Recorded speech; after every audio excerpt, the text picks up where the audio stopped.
৩২ দল নিয়ে নতুন আঙ্গিকে ক্লাব বিশ্বকাপে প্রথম আসর শেষ হওয়ার পর এবার এই টুর্নামেন্টের আয়োজন নিয়ে নতুন প্রস্তাব দিয়েছে স্প্যানিশ ক্লাব রিয়াল মাদ্রিদ।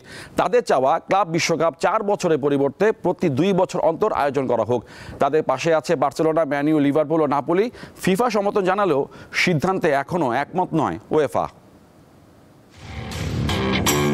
প্রথমবারের মতো ৩২ দল নিয়ে নতুন আঙ্গিকে যুক্তরাষ্ট্রে বসেছিল ফিফা ক্লাব বিশ্বকাপ। নানা বিতর্ক থাকলেও বাণিজ্যিকভাবে সফল হয়েছিল জিয়ানি ইনফান্তিনোর $1 বিলিয়ন স্বপ্নের প্রজেক্ট। যদিও আসরটা ভালো যায়নি টুর্নামেন্টের সবচেয়ে সফল দল রিয়াল মাদ্রিদের, তবে ফিফার এই মডেল মনে ধরেছে লস ব্লাঙ্কোস বস ফ্লোরেন্তিনো পেরেজের। তার স্বপ্নের ইউরোপিয়ান সুপার লিগের সঙ্গে মিল থাকায় ক্লাবের পক্ষ থেকে দেওয়া হয়েছে নতুন প্রস্তাব। 4 বছরের পরিবর্তে 2 বছর অন্তর এই টুর্নামেন্ট আয়োজনের প্রস্তাব দেওয়া হয়েছে স্প্যানিয়ার্ড ক্লাবের পক্ষ থেকে।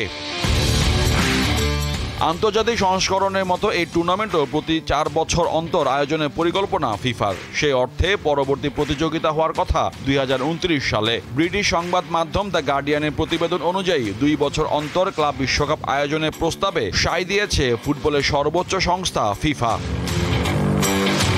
2027 সালে বৈশ্বিক ফুটবল ক্যালেন্ডার চূড়ান্ত হয়ে যাওয়ায় ওই বছর নতুন করে ক্লাব বিশ্বকাপ যোগ করার কোনো সুযোগ নেই। শুধু তাই নয়, টুর্নামেন্টে দল বাড়ানোর পরিকল্পনা করেছে ফিফা। গার্ডিয়ানের প্রতিবেদনে জানানো হয়েছে তাতে একমত হয়েছে লা লিগা ক্লাব বার্সেলোনা, ইংলিশ প্রিমিয়ার লিগের লিভারপুল ও সিরিয়া চ্যাম্পিয়ন নাপোলি মতো ক্লাবগুলো। প্রস্তাব বাস্তবায়িত হলে দলের সংখ্যা 32 থেকে বেড়ে 48 হতে পারে।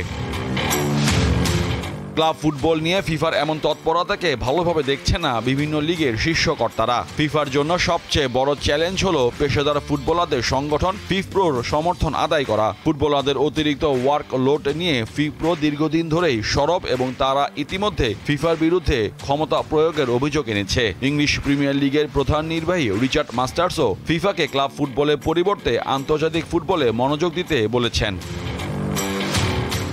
মোহাম্মদ হাসিব, দীপ্ত স্পোর্টস।